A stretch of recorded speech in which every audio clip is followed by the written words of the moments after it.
All right, thank you everybody. Welcome again. Welcome to part one, Get Ready for Re-Parole. And this is the agenda for today. We will be going through some welcome and introductions, then going through how to prepare the Re-Parole applications, any evidence that might be relevant, who it is that should be applying for Re-Parole, how to apply, how employment authorization documents relate to this Re-Parole process, the online application process specifically, benefits to filing by mail versus online, or benefits to filing online versus by mail. We will be going over some resources and then the closing. Okay, and I will let the presenters go ahead and introduce themselves, but the presenters today will be Hila Moss from ILSAA and Adonia Simpson from the ABA Commission on Immigration. This slide here includes some of the ILSAA leadership. Hila Moss is featured here on the left. Katie, the Deputy Director, Malia here, and Tom. And I will hand it to the first presenter. Yes, thank you. Good morning, everybody, or good afternoon, everybody. Thank you for joining us. I am Hila Moss, the Project Director here at ILSAA, so we appreciate you taking the time to be with us today. I'm going to talk a little bit about how to prepare for your USCIS accounts. We know that there are several options as far as filing, one of them being an online account, so we will discuss both online and paper filing. With the online account, obviously that occurs through the myUSCIS account. We do know there are some complexities there as providers. We have all probably had our share of concerns or challenges when it comes to the USCIS account system. So one of the first things that we really want to recommend for you all and your clients is that you try to create this account and log on immediately as soon as possible if you haven't already, to make sure that there's plenty of time to resolve any issues that could come up as you are filing Re-Parole application. The G28 is the way for, is the ability to connect client accounts with your user attorney account, quote unquote, a digital handshake where the client is agreeing that you are the attorney of record.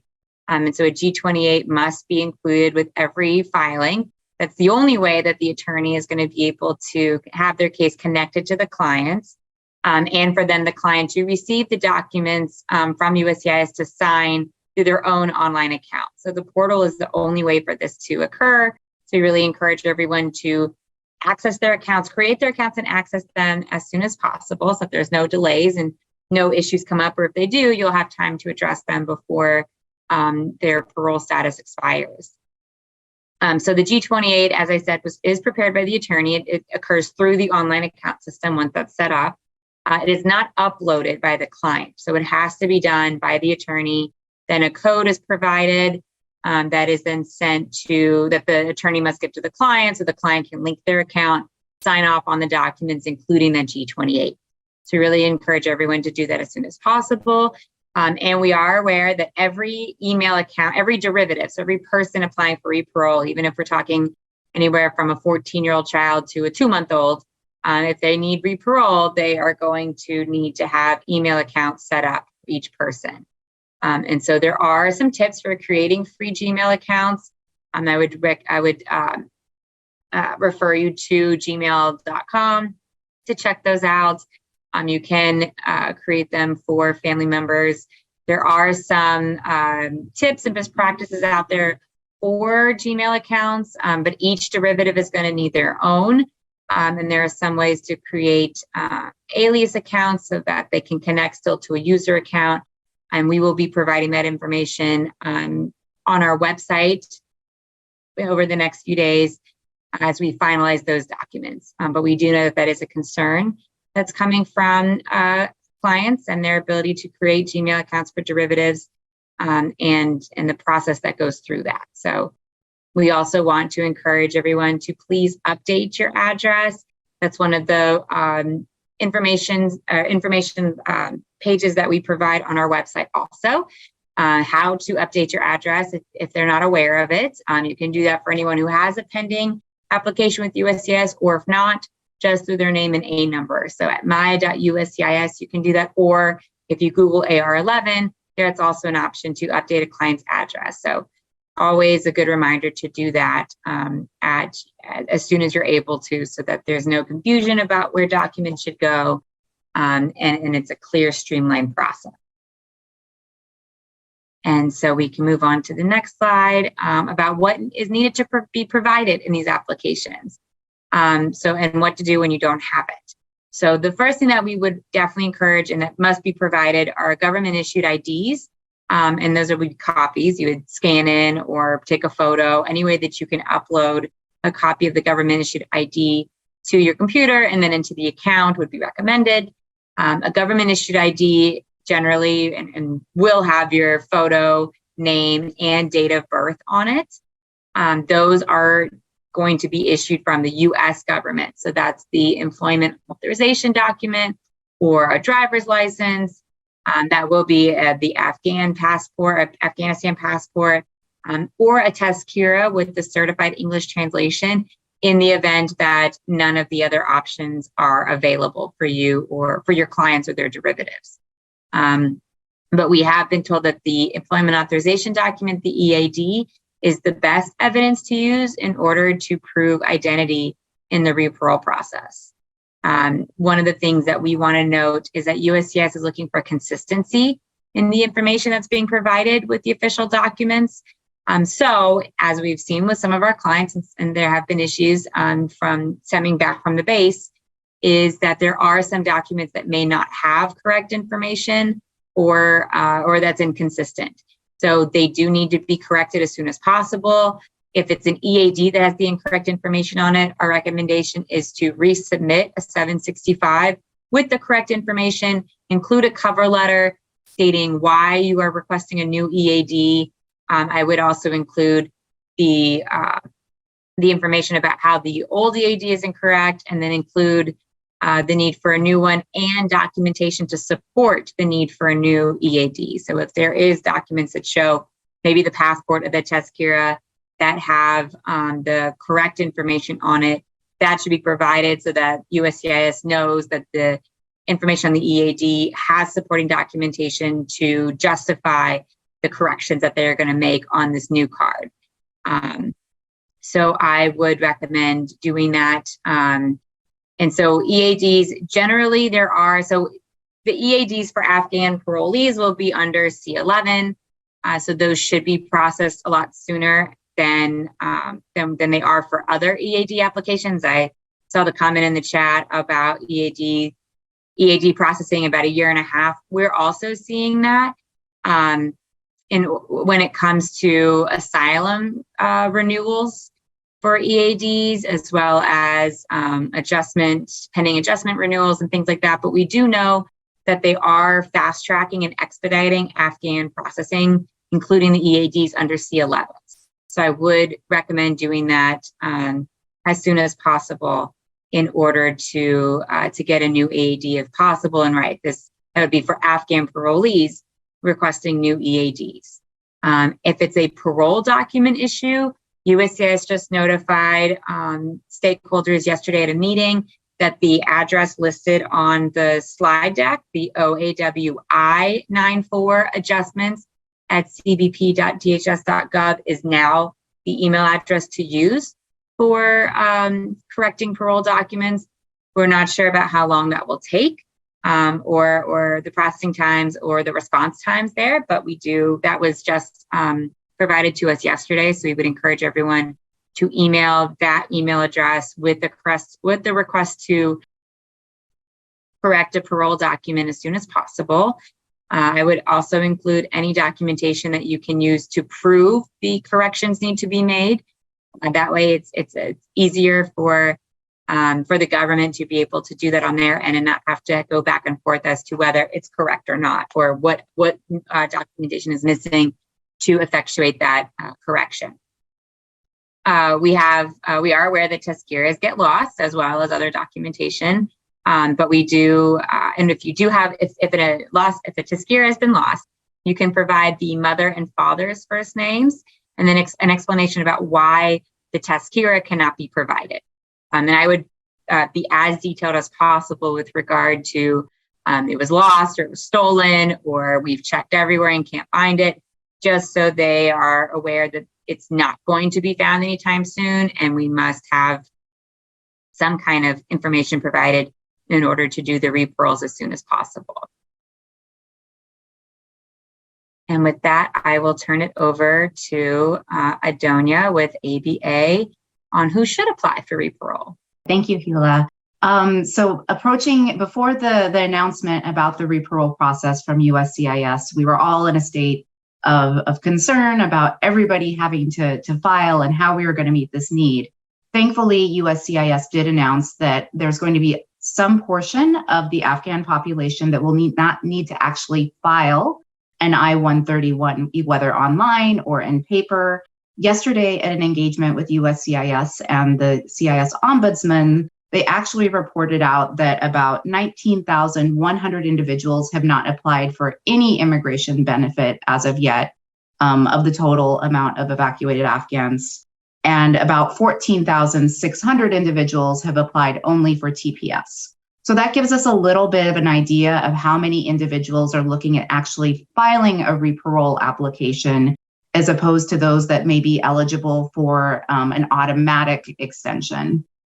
So individuals who have filed an I-45 adjustment of status application or filed an I-589 application and their derivatives are going to be eligible for an automatic reparole process.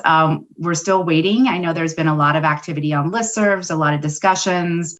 Everybody's closely monitoring this to see how quickly this is happening. We assume there's going to be some sort of triaging where individuals who parole is expiring more recently in time will be evaluated first.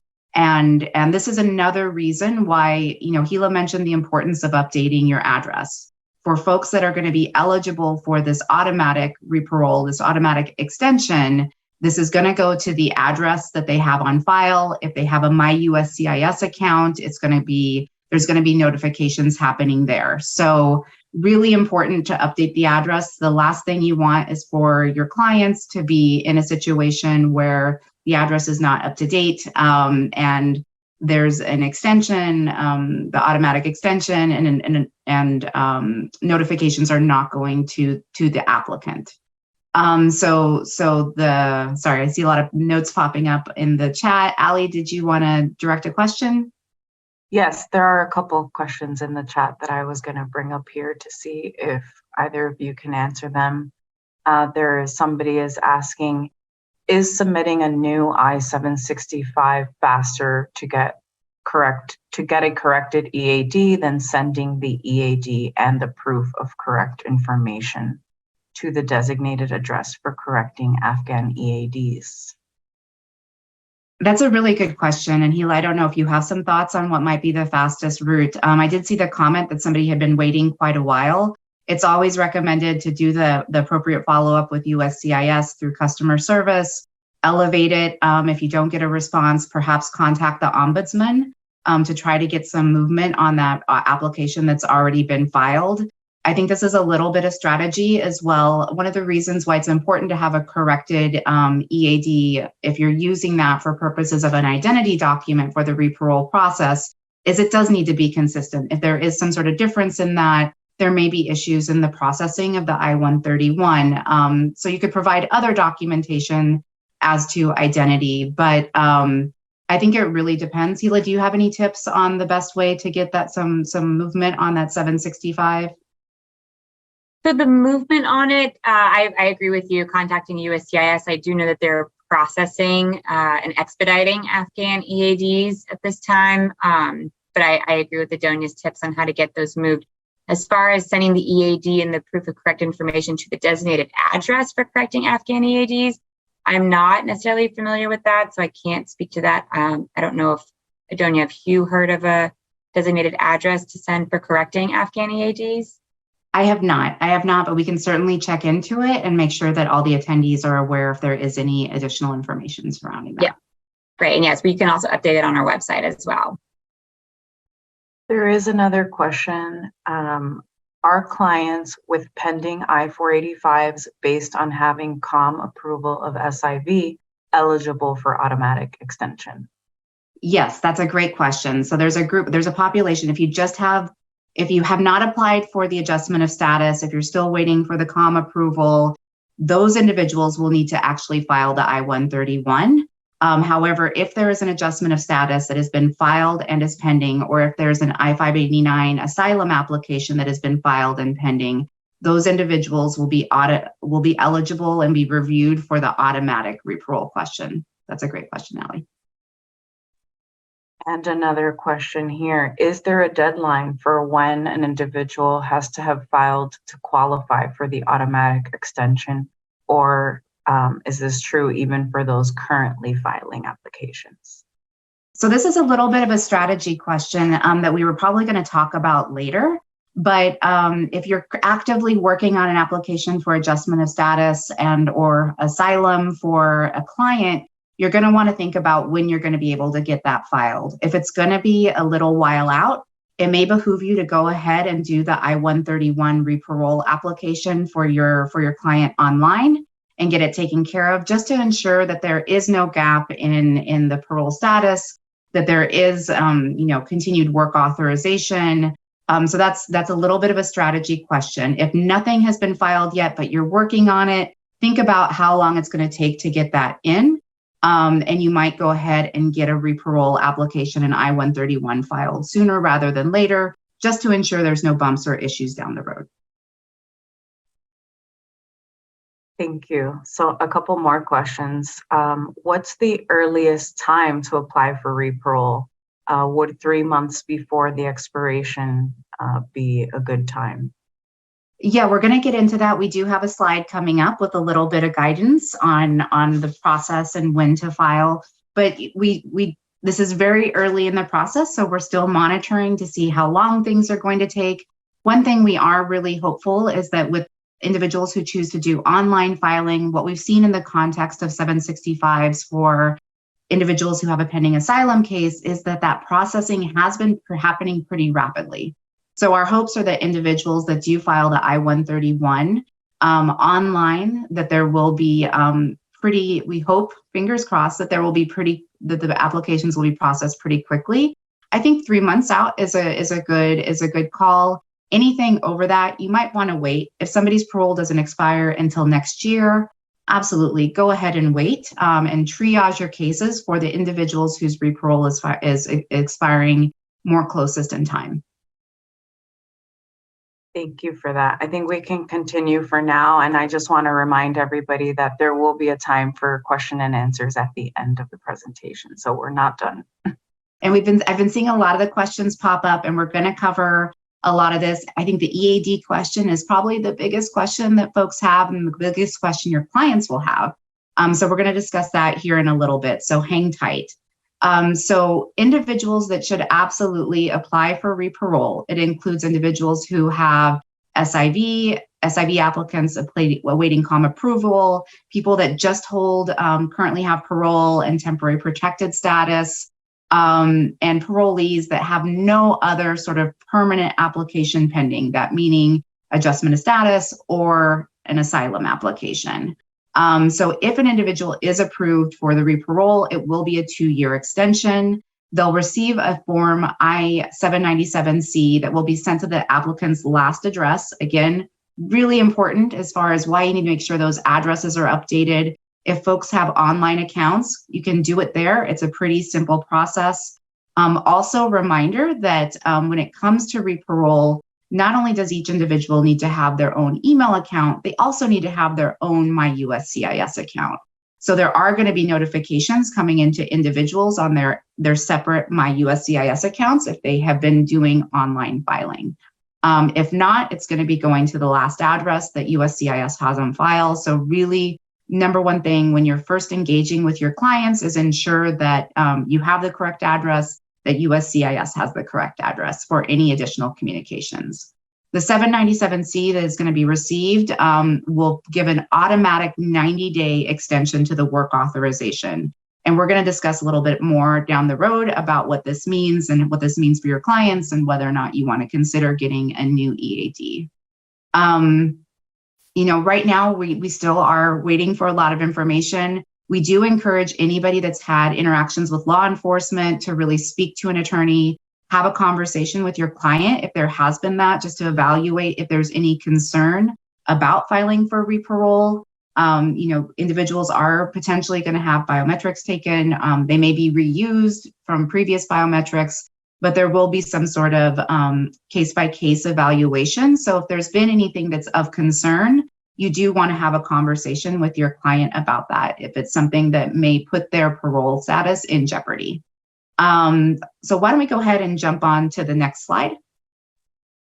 All right, so folks who are not eligible for the 2-year extension for parole. So it's Afghans who didn't enter during the designated time period. Which, did we cover that? I think that's coming in an upcoming slide, isn't it? Or did we miss that one? Was that in the eligibility?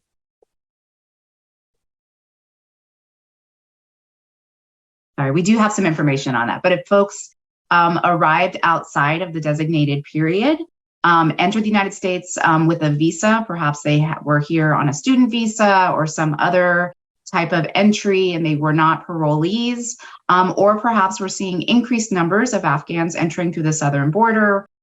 These are individuals that would not be eligible for the 2-year extension of parole. And we really, as you have these conversations with your clients about the re-parole process, make sure you're talking to them about long-term resolutions. Keep in mind, re-parole is a temporary benefit. It does not have a pathway to permanency.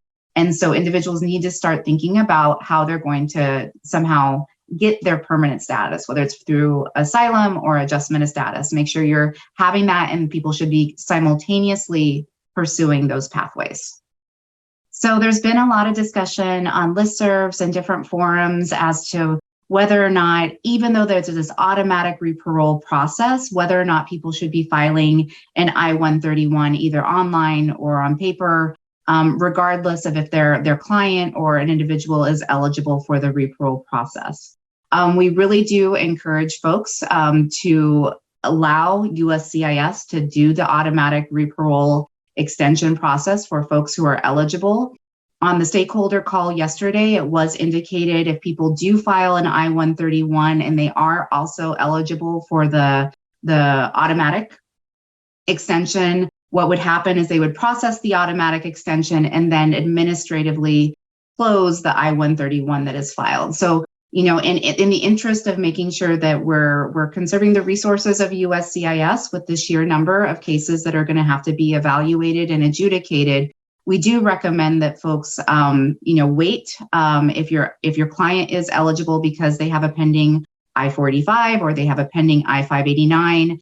Allow USCIS to make that adjudication to do that automatic extension, and then really focus on folks who have not applied for any sort of immigration benefit as of yet. So that's really the recommendation now that most providers are following. It's also in your interest as far as assessing your own resources and being able to serve your clients, really focusing on the individuals that absolutely do need to file the I-131 for that extension, for that re-parole, and for a work authorization document. So I know there were a lot of questions in the chat, and there's been a lot of information recently, some new I-9 guidance came out that individuals who, Afghans and Ukrainians who have parole, they have work authorization incident to parole. What that means from our understanding is that when the re-parole is approved, you will receive a 90-day extension on the existing work authorization document. That will be part of the 797C.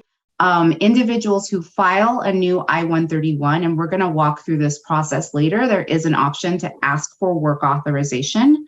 It's really important that people do that so they do get a new work authorization document. For individuals that are for the automatic extension, from my understanding, there's not a new work authorization document being issued. Gila, please jump in and correct me if I'm wrong on that.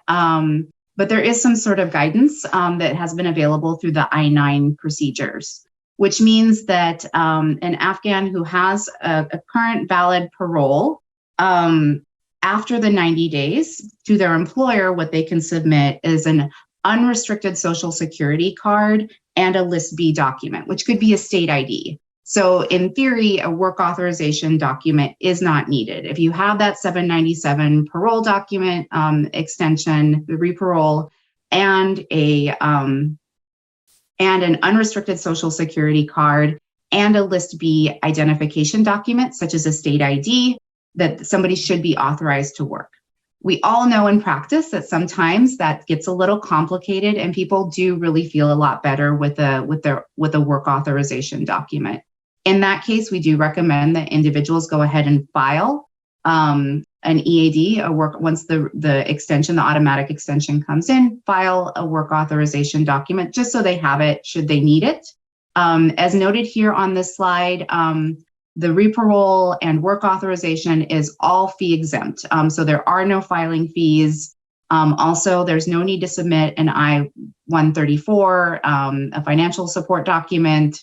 So, sorry, I'm seeing the chat. It's I'm trying to address the questions in the chat while chit-chatting. But if folks do want an original EAD document, you can file a C11 EAD once you have that ReParole for the folks that are getting an automatic extension. For the individuals who are filing the I-131 that are not eligible for the automatic extension because they do not have that pending I-589 or I-485, you'll want to check the box to receive a new work authorization document on the I-131 application. And Chris brings up a really good point. I don't know if folks are seeing the Social Security cards issued to Afghans. Unrestricted Social Security cards generally are issued to those with permanent status. That's another thing. When you're meeting with your client, review the documents they have, review what their Social Security card. If it is restricted, that is all the more reason to apply for a work authorization document. So I think, Gila, did I miss anything? Please feel free. This is the part, I think, the space where people have the most questions, and it is a little bit murky. There's guidance, I-9 guidance coming out, there's USCIS guidance coming out, and we have two buckets of population, folks that are doing the automatic extension and folks that are having to apply for ReParole via the I-131. Yeah, no, I agree with everything you're saying, Adonia. I will say it is a work in progress. We even just got a request from our partners for a call to have more information from them on updated policies and practices with the ReParole. So we are providing the information that we have at this time, but that's going to be continuing to get updated as the people in charge of processing them are updating their policies and procedures there too. So we appreciate everybody giving their feedback and input, and I'm on the same page with you, Adonia, as far as what we know at this point. All right, so I think we're jumping on to the actual application process. So how to apply? To apply for the ReParole for the folks that are not eligible for the automatic extension, you're going to have to file the form I-131. Please note, and I think Gila's going to cover this later, if you're filing in paper, there is a new version. We recommend using the new version because there are some changes on the paper form. But you can also file it online. And for many reasons, we do recommend online filing. We do anticipate that it means first of all, you'll get a receipt notification really quickly. You're not waiting for days or weeks for that to come through the mail. It's going to be, confirmed and receipted in the account very quickly. In addition, we hope that means that they'll be processed quickly. This is still very new period in the process and subject to change. But another reason that particularly that USCIS recommends that the online filing is there's less space for potential error in the application. The application process, when you're doing it online, will not let you submit or move forward in certain aspects if there's information that's incorrect or missing, which is great. Sometimes when you file by paper, we've all had that circumstance where you file something by paper and something's missed, or perhaps a signature is missing or something like that, and it gets returned. So that's another reason to consider online filing. What's really great about this process is there's no need for the I-131 process to file a separate 765 for the work authorization. This is included in the application process, and it's a very much streamlined process, which really benefits your clients, benefits applicants. It's going back to checking that box that you want work authorization. And I can't stress this enough, there are no derivative benefits. So again, when you're applying, make sure that each individual is filing their own I-131. If it's online, that means each individual needs to have their own myUSCIS account and an email. If it's by paper, they'll need to file their own paper I-131. These may be some considerations. Perhaps if you have a large family, maybe it's very difficult for them to get all the online information together and all the logins and emails, and it may behoove you to file on paper. So if there are some folks, and this was raised on a stakeholder call yesterday, there are some folks that actually filed for ReParole or filed for parole prior to the June 8th announcement from USCIS. And they have two options here. They can just reapply through the streamlined process or email this address that's listed on the slide here to withdraw the previous application. You can submit again and withdraw the previous application. This is what USCIS is really recommending so people can benefit from the streamlined process. Well, while we're waiting for that, why don't we go ahead and just move on? I think we kind of hit some of the reasons that folks may want to consider doing online filing. There is a lot of ease to that. We anticipate quicker processing, less likely to have errors, but there are some considerations of why you might want to file on paper if it's those larger families or maybe the access to, if you're working with a client remotely, sometimes maybe that access to internet and technology may be a little bit more challenging. But generally, we are encouraging people as feasible to file online. So before we jump into all these slides and visuals about what it looks like, I do want to highlight that USCIS has a video on filing the I-131 online for ReParole. It's pretty good. It walks you through a lot of these same visuals that we're going to go through here, talk about the things, the nuances and the differences and the things that are a little bit counterintuitive. I think this process was stood up pretty rapidly. So some of the answers to questions may not be what you anticipate, but it was because USCIS worked really hard to create a system to streamline the process very quickly. So first of all, when you, if you're an attorney, you're going to be logging into your myUSCIS account and filling out the form. And as Hila mentioned, there's going to be a G28 handshake, which means a code's going to be sent to your client to then fill in on their side so that everything can be linked and for them to review the application. Some folks may be filling out as a preparer if you're not providing representation beyond the filing. That may be an option for folks, but if people are filing, applicants are filing on their own without assistance, they'll be logging in to their own myUSCIS account. But regardless of whether it's the attorney or the applicant with a preparer or just the applicant, you're going to be selecting the form I-131 in the Getting Started section. And this is the first question is the one that's a little bit counterintuitive, and I'm sure everybody has heard about this. You're going to select the response that I am outside the United States and I'm applying for advanced parole document. Even though your client is sitting right in front of you and the client is here in the United States, this is the mechanism that kind of lets the system know that they're coming into this ReParole process. So despite your applicant or your client being in the US, you're going to select the option that I'm outside of the United States. General recommendations are for expedited. There's been discussions around whether or not selecting expedited processing. I think generally all these cases are going to be expedited. General consensus is that by checking yes, it's not necessarily going to bring your client to the top for quicker processing of the group. So general recommendation is just you can select no. Whether you're applying for parole, you'll be selecting yes. When it comes to signing of the application, another thing that's really important to note and Hila mentioned this, like whether your client is 14 months or 14 years or 40 years old, they're going to have to do their own application. For applicants or clients who are under 14, a parent can sign for them. If they are over 14, they will need to sign for themselves. Clients under 14 also can, if they're able and competent to, they can sign for themselves as well. All right, so let's jump on to the next section of the online application process.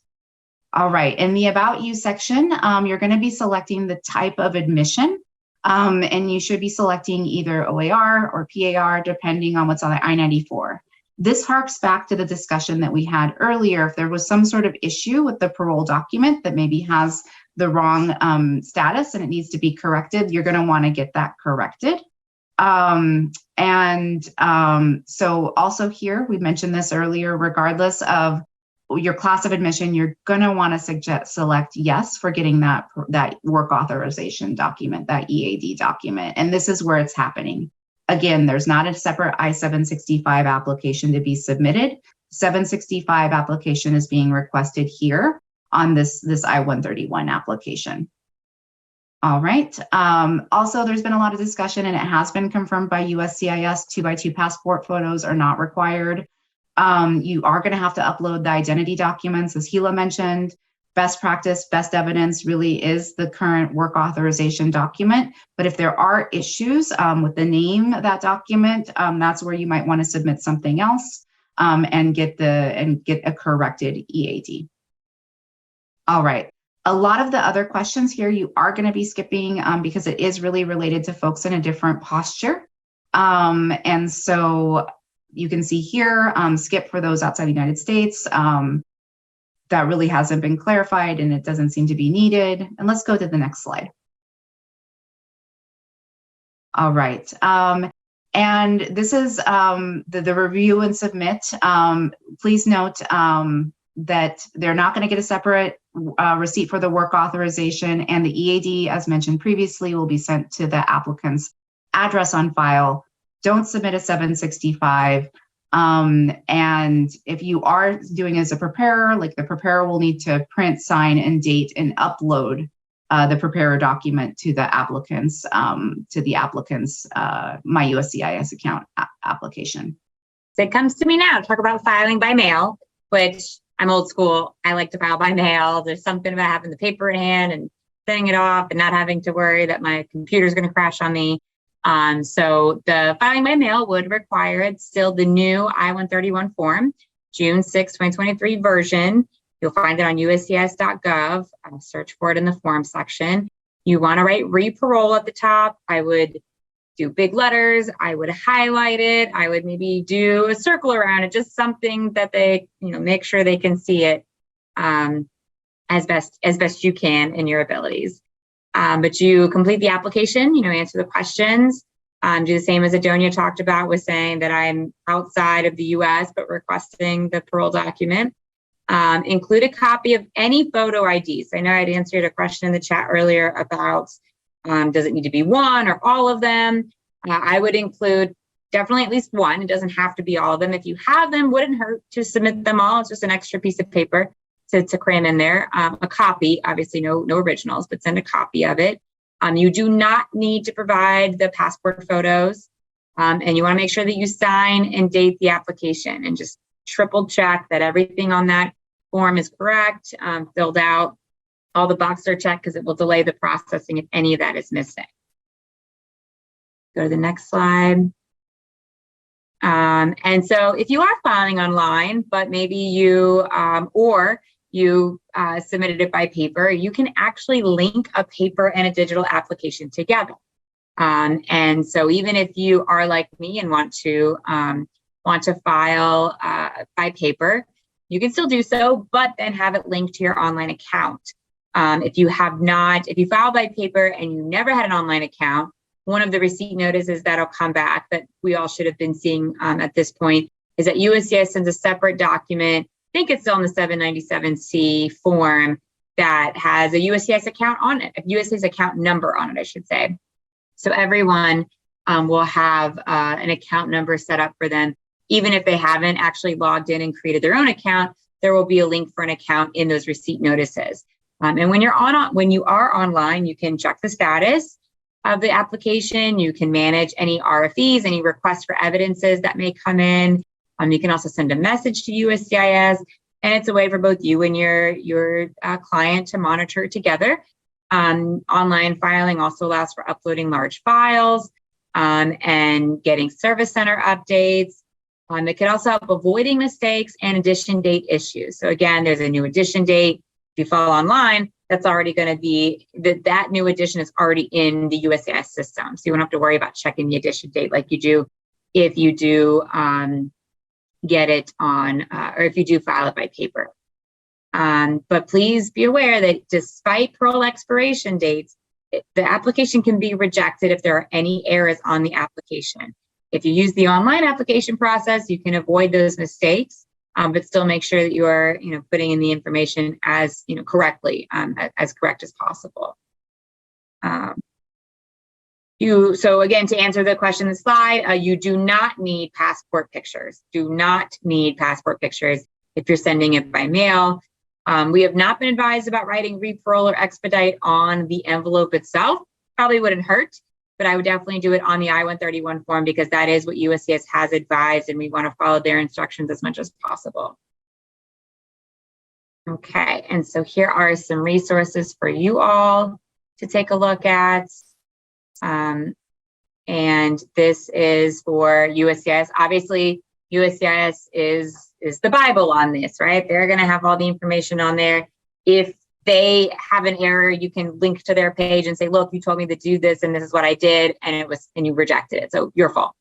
So I really go to USCIS.gov every single day. Make sure you read those FAQs. Actually, the point about the EAD, mailing in an EAD to get it corrected, that address is in one of those FAQs on the Afghan ReParole or on the Afghan site in general at USCIS. And I appreciate the person who shared that with us in the chat.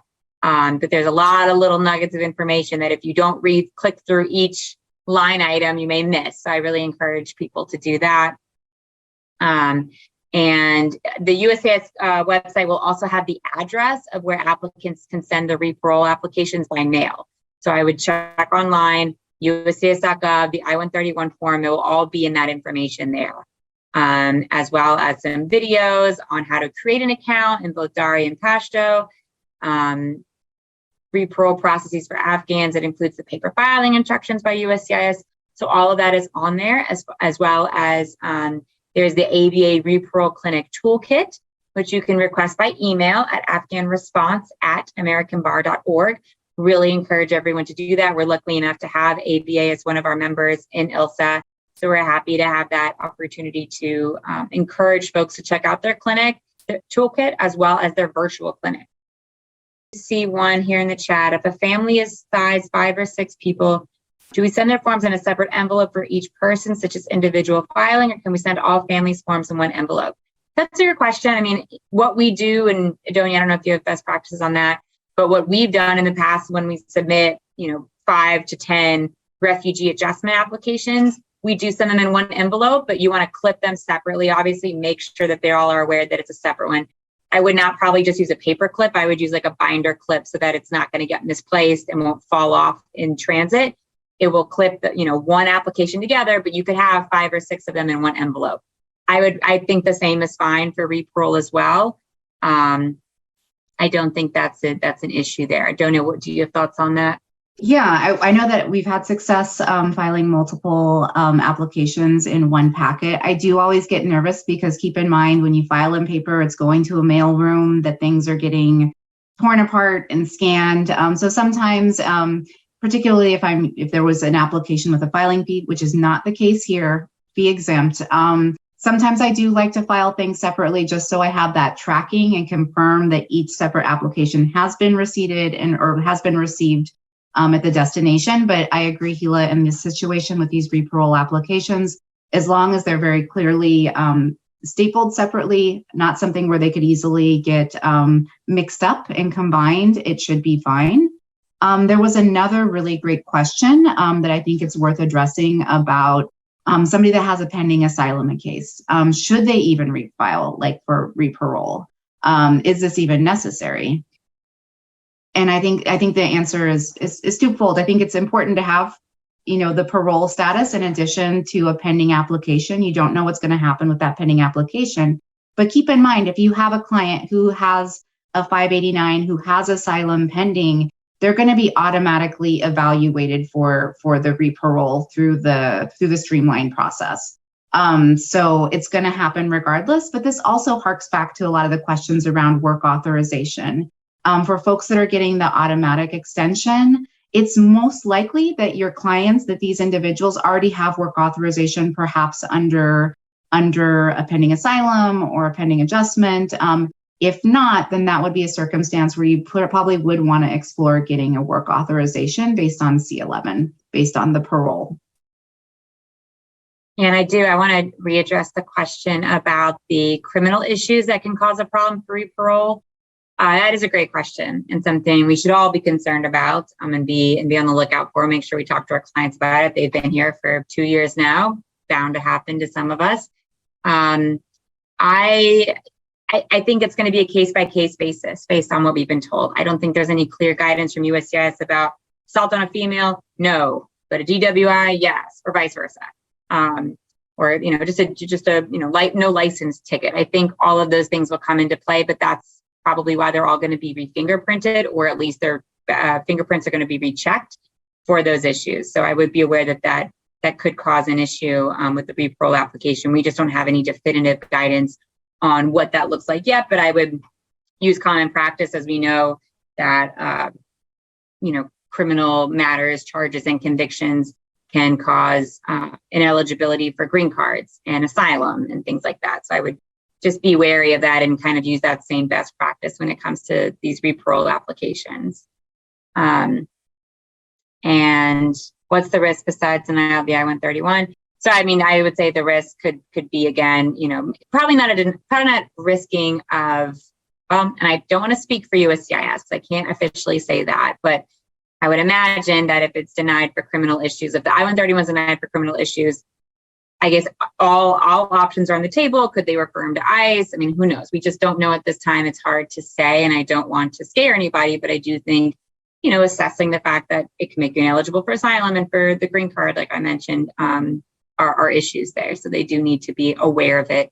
I would not file for ReParole. I would still file for ReParole because those criminal issues are always going to be there when it comes to the green card stage anyway. So let that play out as it does, but I would still file for ReParole. We don't know about the estimated timing for the ReParole and new EAD process. That's still a TBD. There's just no way to know. That's why we encourage everyone to do it now, even though maybe parole doesn't expire until August or September, October plus. I would do it as soon as possible just to try and make sure that you get it within the validity period of the parole, because we do know that if they lose parole status and do not have and haven't gotten re-paroled yet, they're going to lose ORR benefits, they're going to lose legal service benefits. So it's really imperative to at least get that application in now in hopes that it gets approved before their parole expires. Especially the 485 pending based on COM approval are concerned about renewing the EADs because they're supposed to waive auto extension. They have no idea when they can expect it. Right. We don't know when to expect it at this point, but if they have a 485 pending, they can renew their EADs also with C9. So it may not necessarily be needing to wait for the auto extension on ReParole to get that work permit. Just a thought as far as if they're really concerned about EADs, you could submit a C9 even with the C11.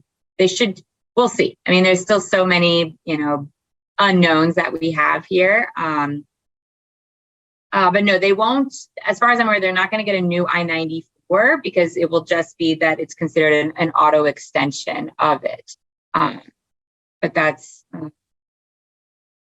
that's helpful there. And then Chris, thank you, Chris, for what it's worth, the receiving times are very fast. So about estimated processing time. So if you do file online, Chris is noting, and Chris is a member of our ILSAA team, our Western Regional Coordinator from IRC and our ILSAA team.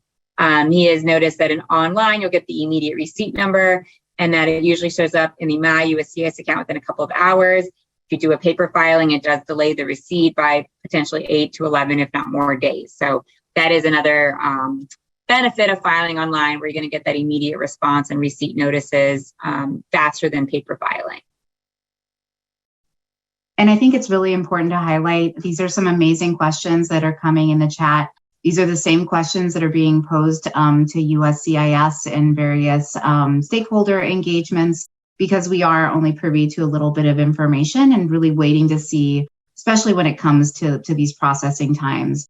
Like I said, for the folks that are going to be filing online, and just reiterating what Chris said, we do know that receipt notices are happening quickly, and we hope that that means that the actual benefits will be processed quickly. But we are still, waiting to learn more.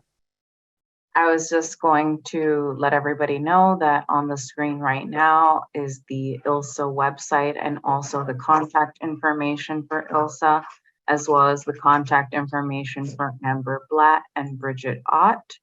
And if you need to contact them for any reason, please use this contact information. Thank you all for joining. If we didn't answer your question, we'll make sure to note it and make sure that we get responses out in the materials. Make sure that it's addressed in the slides that we're going to be sending out. And we encourage you to keep asking questions. We continue to ask questions, and please stay tuned for our part 2 webinar.